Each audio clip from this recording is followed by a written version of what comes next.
Greetings, dear hearts. Welcome to the online global conference, Dreaming the New Earth, co-creating the sovereign, resilient humanity of the future, where we are gathering with visionaries, wisdom keepers, and practitioners from around the world and from a variety of fields of expertise who are in service to the global awakening of consciousness and to supporting people and our planet during these times of great change. During this time together, we will tune into the potent wisdom and experiences they will be offering, which will serve as guidance for us to ground our personal and our collective vision of the new earth.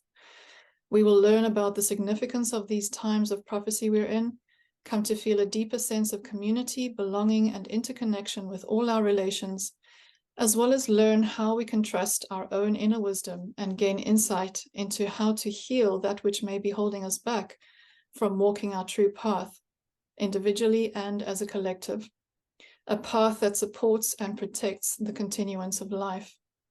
I'm your host and the creator of this event, Clara Nisiri, and today I'm excited to present a dear friend, Mbali Marais. Mbali is an initiated diviner in the Dagara tradition and a global medicine woman with roots and legacies that include Bushman, Khoi, French Huguenot, Dutch, and Portuguese. She resides in South Africa and has been working in the healing arts for 3 decades. Mbali's work now as an elder is all about how can we best serve the earth. Welcome, Mbali. It's an honor to have you here. Thank you, Clara, and thank you for inviting me. It's an honor and a privilege for me as well to always join these platforms that take the message out. Wonderful. So in this session, you will be sharing precisely that. How can I best serve the earth? From the perspective of the path that you walk as a medicine woman and as an elder of the Dagara tradition, what is happening at this time in terms of the great changes in humanity and the earth? Thank you. So I think first, my clarification is that I feel like I'm an elder of non-specific traditions, just by nature of my age and where I've been, where I've come from, and where I am right now.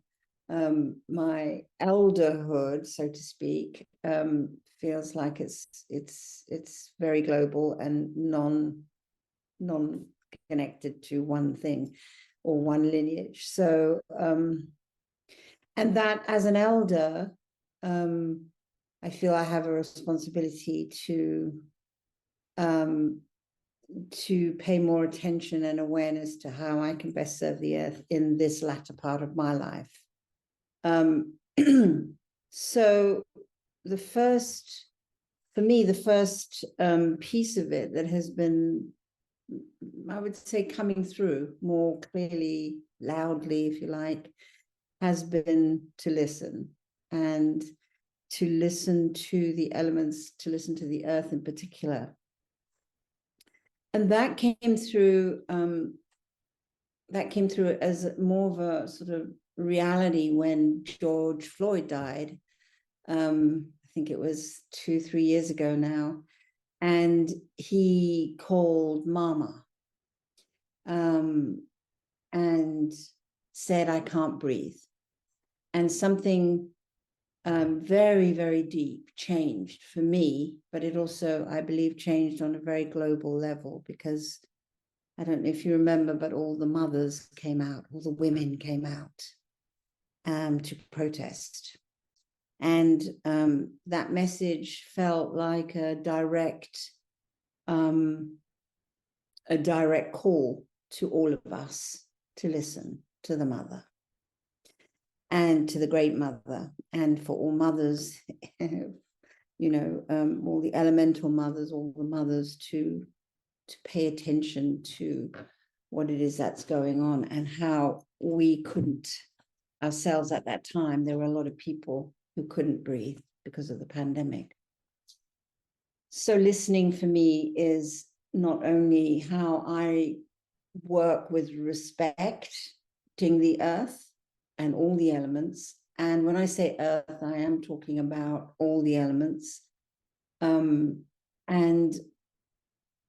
how do I work with integrity when I listen or I hear what is being called for.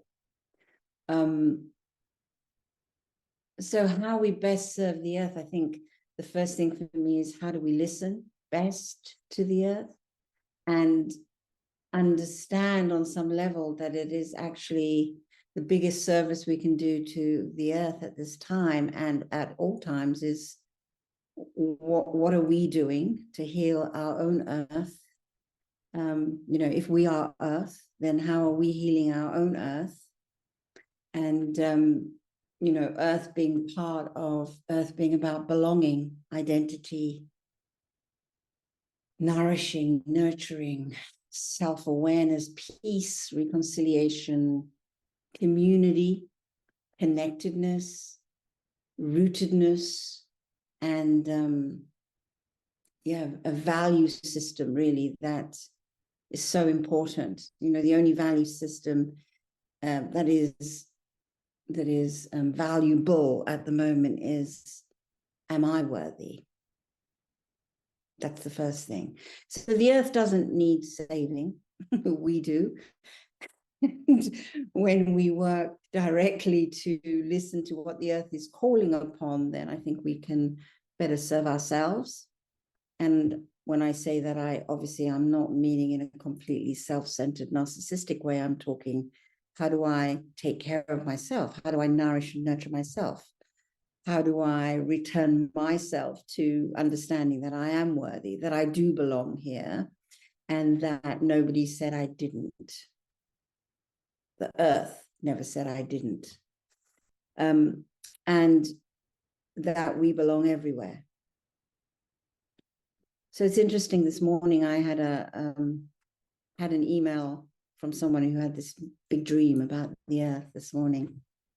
And in the dream, for me, it's reflected about how do we reconnect. So the next message from the earth for me is, when I listen, is how can we return and reconnect back to that earth, knowing that we belong everywhere, and how we can heal those parts of ourselves where we don't feel that we belong, or we have an identity, or we don't feel nourished or nurtured, or we don't feel that we have a home.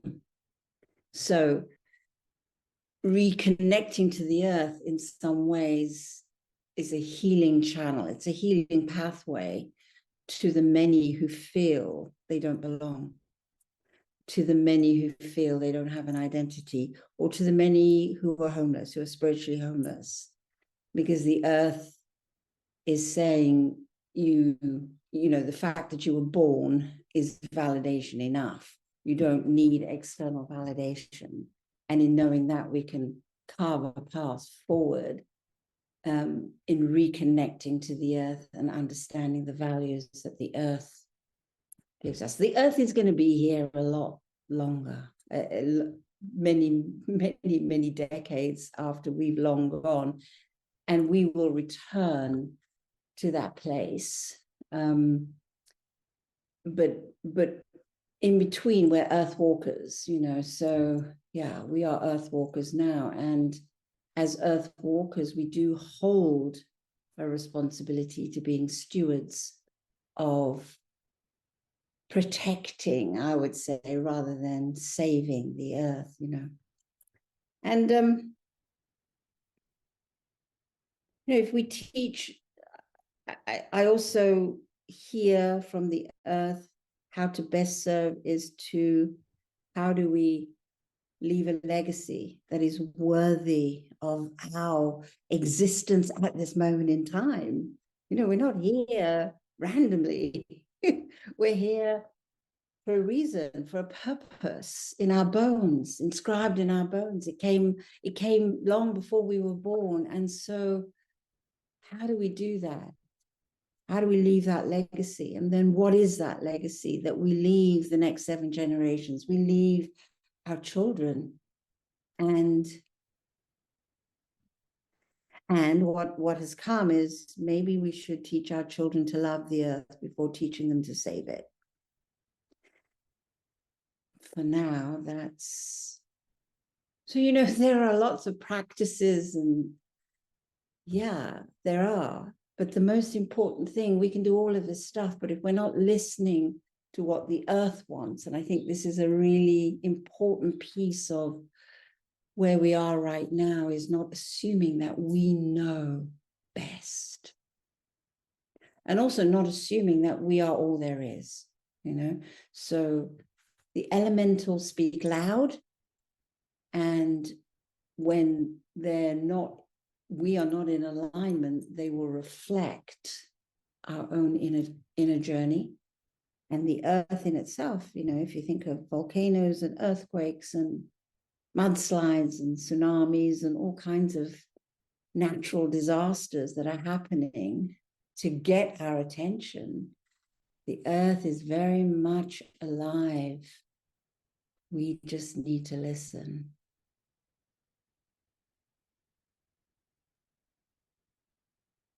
I love what you've said around the legacy, leaving a legacy that is worthy of our existence here and now. I think that's such a powerful thing you just said, because we're not here randomly. That's absolutely true. And how synchronous the dream that you just shared, the email that came through just this morning about the earth. Beautiful. Mbali, how have we become disconnected from the earth? How do you see this manifested in humanity, and why is our connection with her so important going forward? You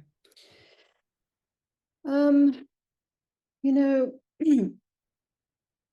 I think when we say we always start with the earth never said you don't belong. People did, right? The earth never said we don't belong. So if we go back to the earth being here long before us, and then we came along, and all that came along with it, why are we so disconnected? Such a deep question, such a deep inquiry, which I have spoken about in regards to nature also being the earth. But you know, who knows? It could have started with Adam and Eve. It could have started when he plucked the apple from the tree rather than leaving the apple as the fruit for the next generations. Could have started there. It could have started when our traumas and our issues and all that has happened to us created a enormous separation and diversion between us and the earth, when we were told we don't belong, or we had land removed, or the traumas of abuse, or the traumas of violence to women, or the traumas of violence to animals. The first person who hunted without awareness for gain, for consumption, and then those who took more than they need in terms of agriculture or farming, and we moved away from subsistence, where we took care not only of ourselves, but we also took care of the community. So, you know, the wild ones, and when I talk about the wild ones, I'm referring to the trees as well, and the plants, as well as the animals, and the grasses and everything else that goes with it. They actually have their hierarchy is we are at the bottom and they are at the top, and we disconnected from them as being the hierarchy, and we became more important. And with that came an abuse of power, and with the abuse of power came the greed and the consumption and the wars and the violence to all sentient beings. And that created the rift for me. Yeah.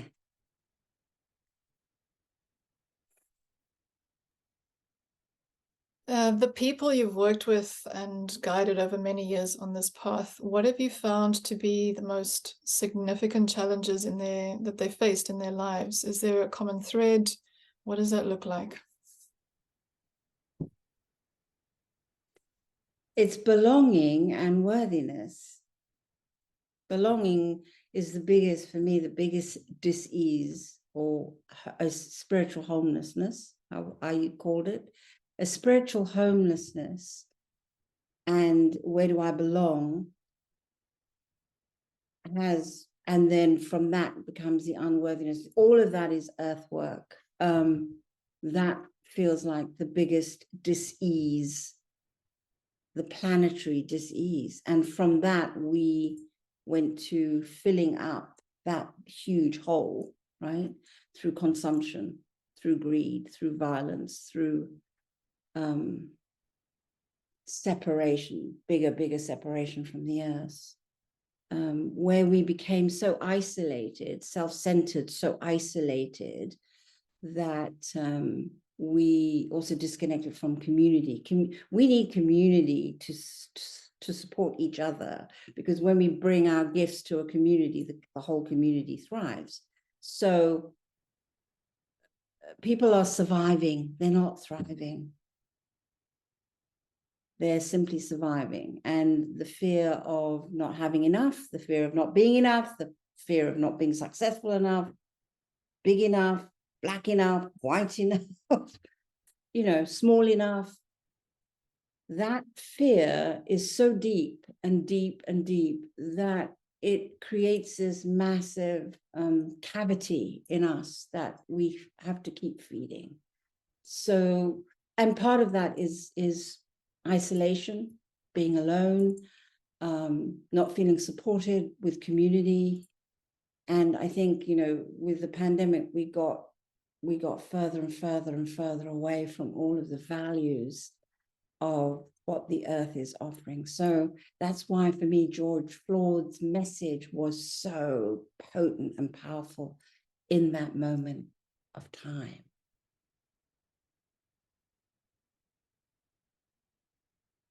So yeah, I am not enough, and belonging, where do I belong? It seems to be the biggest planetary dis-ease at this time.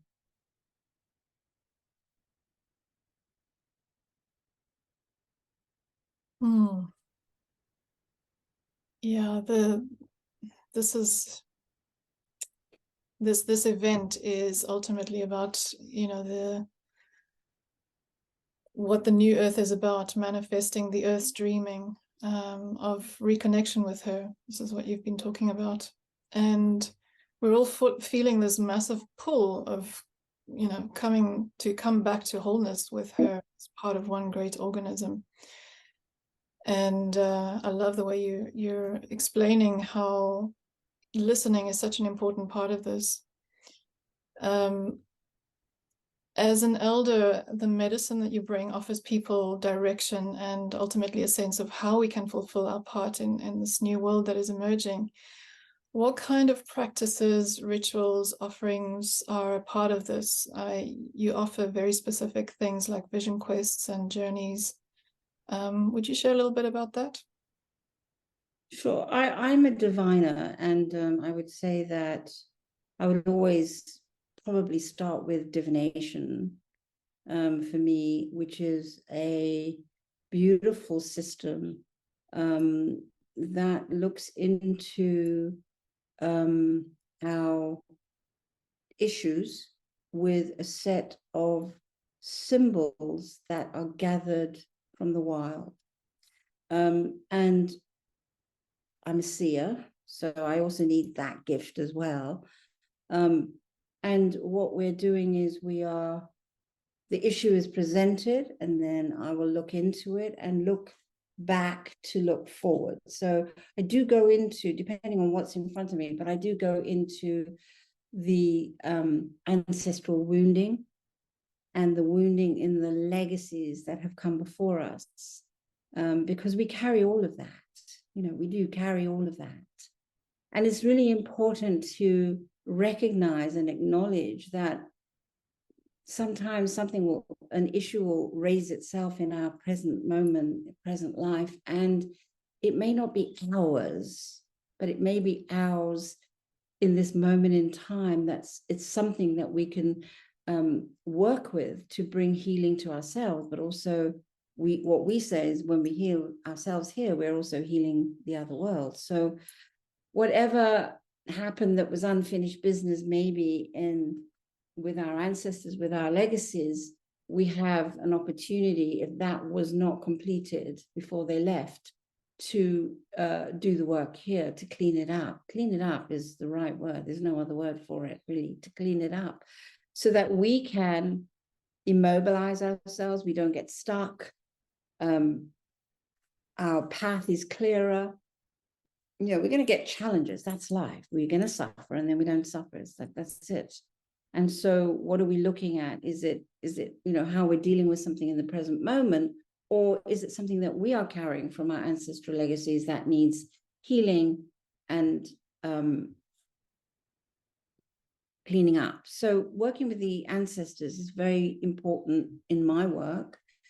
The vision quest that you mentioned, yes, another way of returning back to the earth. And who was it who said, Maya Angelou said, you know, talked about at least one day where we are not burdening ourselves with other people's stuff. At least one day where we can just simply go to the earth and be with the earth.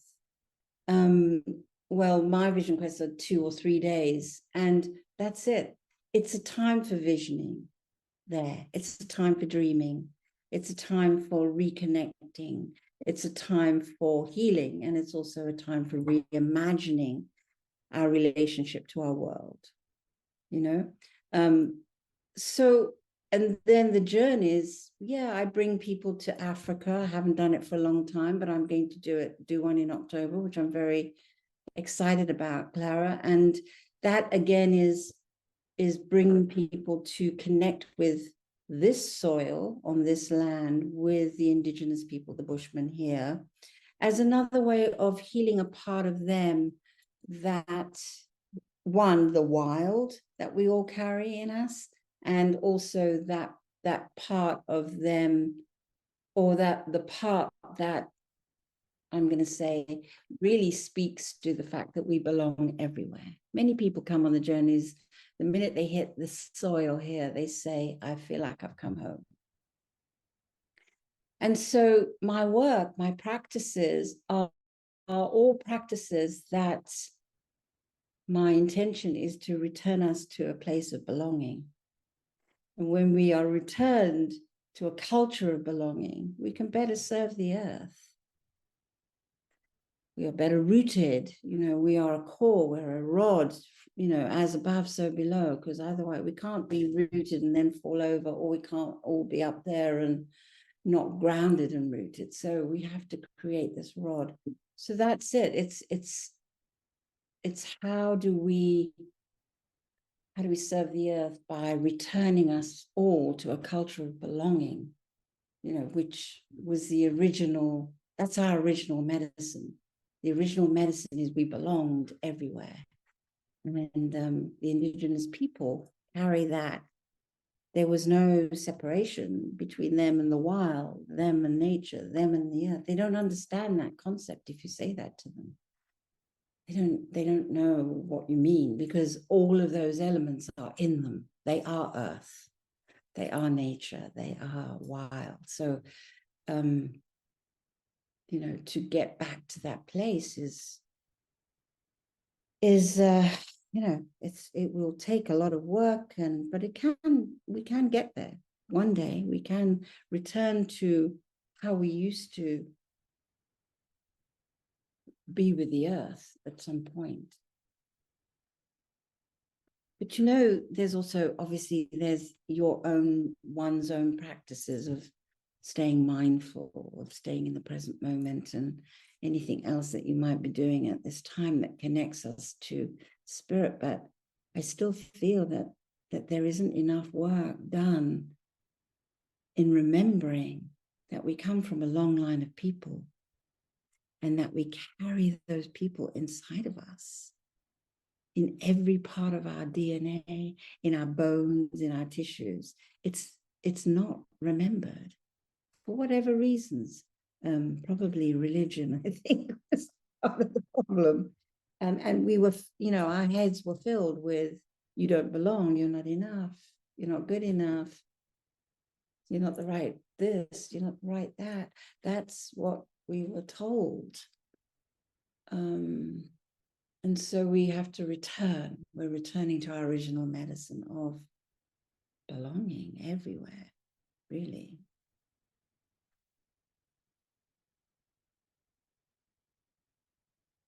Beautiful. Where do you feel, Mbali, that we are on our on our journey as a collective? If we were to look at, the history of humanity as if it were a life cycle of a human, it feels like we're going through one major initiation in these times. So could you speak a little about that? Where are we at, and what is coming next from your perspective? It's a fantastic question, but it's not a question that I live into, I have to say. Or even an answer. I mean, I don't really feel worthy enough to answer that. When I talk about being worthy in that way, I just feel that it's still unfolding. We are still on the journey. So I don't know. I'm here. I'm not there yet. So who knows? I think that I don't think we listen enough. And my concerns, Tara, are for, I think the best way to serve our children is to begin now. Just let's begin where we're at. Begin where we're at by understanding that in order to serve, there's a sacred reciprocity available to us in everything that we do. And remembering that sacred reciprocity, remembering that that teaching our children, as I said, how to love the earth, maybe that will help with them, how they love themselves, so that they don't end up with all the problems that we have. Maybe. So, and even if you don't have children, it's all the children are our children. That, that's the village, isn't it? That's the village concept. And I think that, I don't feel that I can answer that question, because I feel it's still unfolding in terms of where we're at. Who am I to say where we're at? I don't know. What I say is, we are in relationship with ourselves whilst being in relationship with the world, with the family, and then with the community, and then with the world. And so the interconnectedness, I think we still have a long way to go. And, it's just Gandhi, change just one step at a time. And one person can make a difference. And that's it. I feel that we tend to get lost in the spiritual psychobabble, right? And so we start talking about things that actually, I don't even understand the language anymore, to be honest with you. I don't understand the language. I only know what I have to do, and then I can share that with whoever I share it with, and then we go on. And that's how it works, and that's how the word gets out, the message gets out. And the more platforms we have, like this particular one, where the message does go out, is they're invaluable. They're invaluable, actually. And so this platform, which is the right use of the World Wide Web and what it was designed for, is how the earth is better served. So where are we at right now? I think we're just all doing the best that we can. And some people are not. And it's always going to be like that. As long as there's power and corruption and privilege and poverty, we will always have issues. Mbali, is there something you could share with the audience that they can put into practice and ground this wisdom that you've shared with us today? Some kind of practice or a ritual? Yeah, what I really love is this notion of starting in our own backyard, right? And even if you don't have a backyard, right, you've got a pot plant or you've got something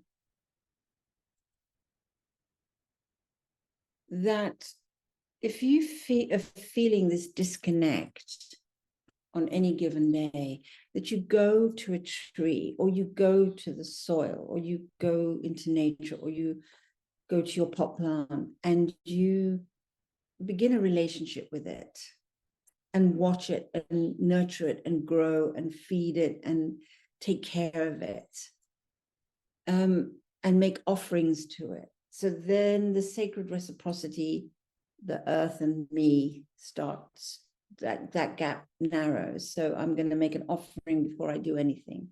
I teach my 14-year-old son to ask permission every time he goes into the water, to not take for granted that he can just go in there, because that is his home. And you wouldn't walk into someone's home without saying, hey, you don't just barge in. You go, is it okay to come in? Can I knock on your door? Can I bring you a gift? And so if we start changing the narrative around, it's mine, it's mine, it's mine, as start changing that narrative and going in with, whoa, okay, we're here together. We're here together, and I'm water, I'm the earth, earth is me, water is me. How then do I respond to nourishing and nurturing what I have, as opposed to wanting more, wanting more, wanting more? And so making these little offerings to your plant, to your tree, to the water, to nature, to the mountains, when you enter into that altar, for me, the earth is an altar. So I enter in and I bow and I pray and I do whatever I need to do. That's my altar. I always treat nature as an altar, and with reverence and respect. And if we start that simple practice every time you perhaps get in the car and go somewhere else, and you enter someone's home, or you go to take a walk, you start making an offering, a simple offering. It could be water, it could be some sesame seeds, it could be whatever it is that you are called to bring that day, and make an offering and say, and greet the earth, greet the plant, greet. And then we don't have this hierarchy of I'm better than you, I know better than you, I'm more than you. We start really bringing us together on that leveling the playing fields. But then also the idea of, I know for some people it's painful to think about their ancestors. Maybe they weren't that cool, maybe they were awful. The idea is that we are constantly invited into reconciliation. Constantly. You don't have to forgive them. No, nobody said forgive them. That's a strange kind of thing there, this whole forgiveness thing. I prefer to reconcile with them. Reconcile with them. I don't have to forgive you. You did this. Okay, I'm not necessarily going to forgive you, but I'd like to reconcile so that I can move on. What you do is now, but I need to move on. So let me reconcile and let me clean up what happened, so that my lineages, my next generations, all the next generations of whoever it is, can also move on. And if I die, they're not left with having to clean up. So making that connection to your people, to your ancestors, getting to know them. Who are they? Right. They were more than just the drunk or they were more than just the abuser. There were other parts of them that maybe we don't know, and we carry that as well. And so reconciling them brings a kind of peace. And if we all reconcile, imagine what the world would be like then, right? So the reconciliation, bringing peace to a situation, a relationship, might also help us with our present relationships, whether it's with a partner or son or daughter or whatever it is, or father, mother, grandfather, grandmother. And so acknowledging those people, that they might, but they are also strong and resilient. And because of them, we are now here. We wouldn't be here without them. So just that acknowledgement, and also making an offering to them. You can do that. Give them a little bit of food or whatever it is. And you'll start to feel, I think you'll start to feel that the gap is going to get smaller and smaller because who we are, Clara, and the legacies we carry are our bigger earth story. So, we're not these small people who are like this.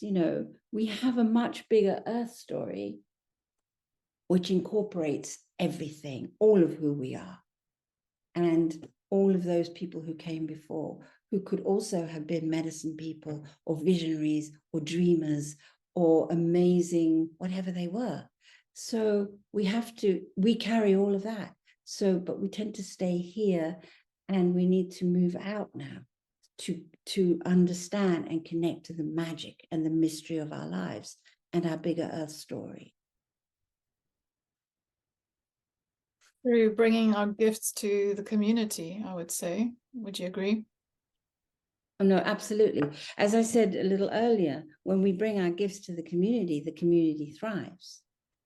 That's how we're going to thrive as a community. It is essential that we don't hold this back, that we bring our gifts to the community, whatever it is, whether you're a carpenter, technology person, whatever it is.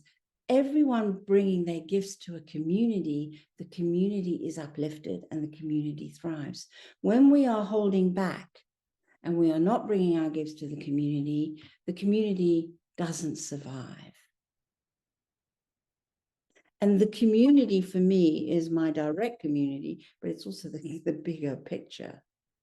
So, we've got communities everywhere. So everyone is working together to support each other. We have that sacred reciprocity.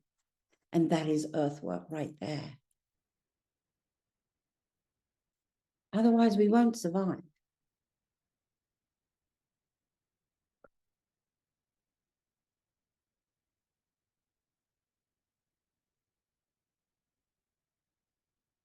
Mbali, as we wrap up our time together, do you have a personal wish for these times and what is emerging from this? A prayer? So my prayer is that I think my prayer is really the understanding that we are not all there is. That we won't survive if we think we are all there is. And my prayer or my wish would be that we really understand that we have a bigger earth story, that we came here to live. So we came to live this bigger earth story. And of course, as humans, we have all the other stuff that goes on, the traumas and the issues and the violence, and we have all of that. And if we remember and continue to remember, yes, that too, but also remember, we came here to live a bigger earth story than what is being presented. And that all that is being presented to us, all the challenges, whatever they are, big or small, all the traumas, all the issues, are absolutely a part of who we are. And we can't go from zero to the light. And we can't. So we're striving for the light, but we're not willing to do the work in the middle.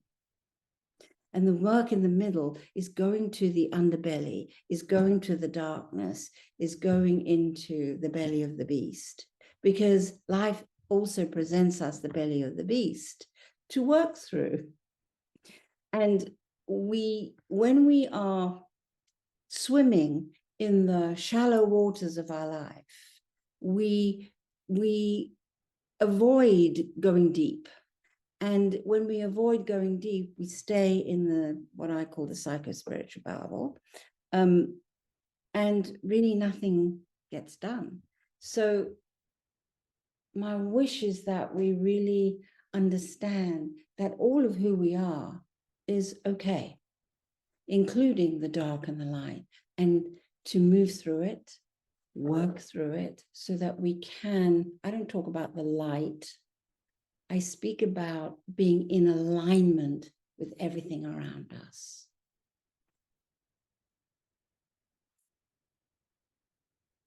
We tend to avoid darkness, and yet there's so much darkness around us. You know, and we also avoid death, and that's the one thing we can be sure is going to happen, but we don't prepare for it, right? So How can we prepare for it? how do we prepare for death? By living our life.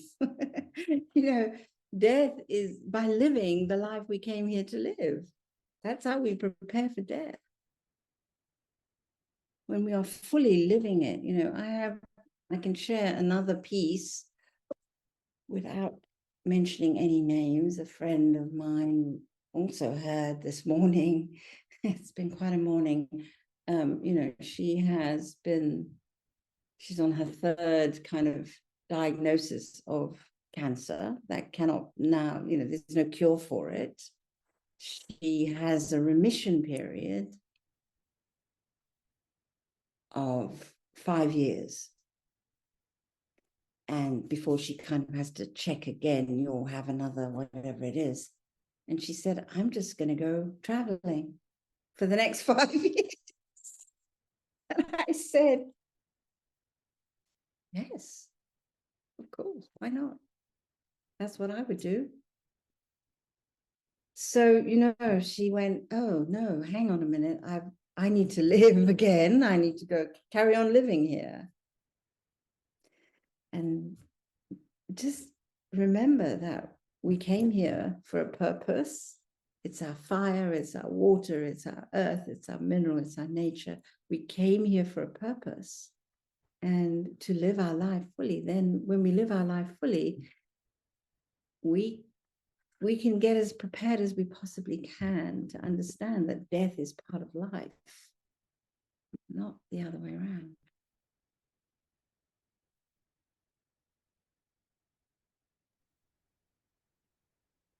Thank you, Mbali. Is there anything else, any last words that you'd like to wrap up with before we close?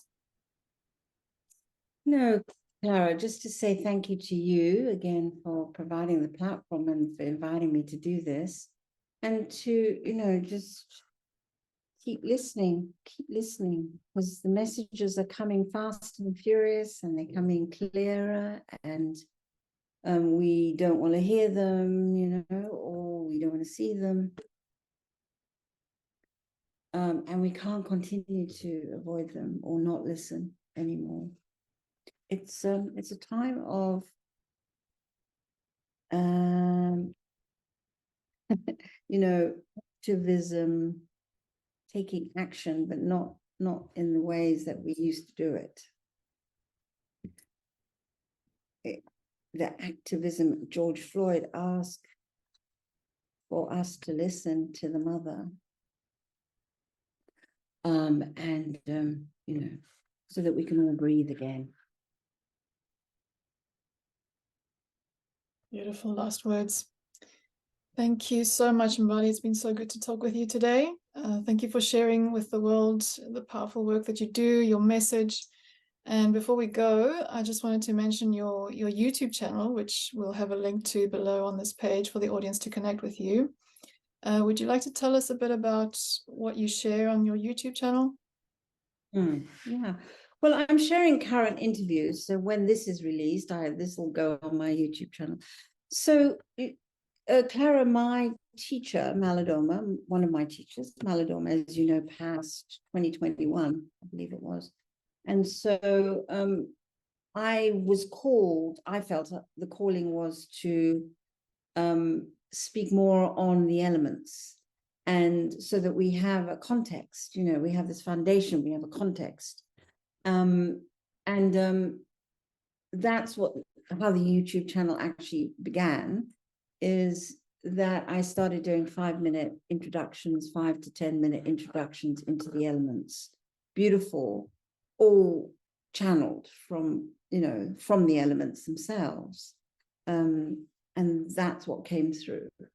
So if you want to hear more, they are sort of vignettes into the elements. And then, if you wanted to contact me for a divination or whatever it is, I think you're going to put my email right Your there email as well. there and the YouTube link for sure. Yeah, so that's how it started, and it's been deeply beautiful work. And also Braided Wisdom is another organization that I've been working with, where I've gone deeper into the elements. I've just finished a 5-part series for them, and that's also available.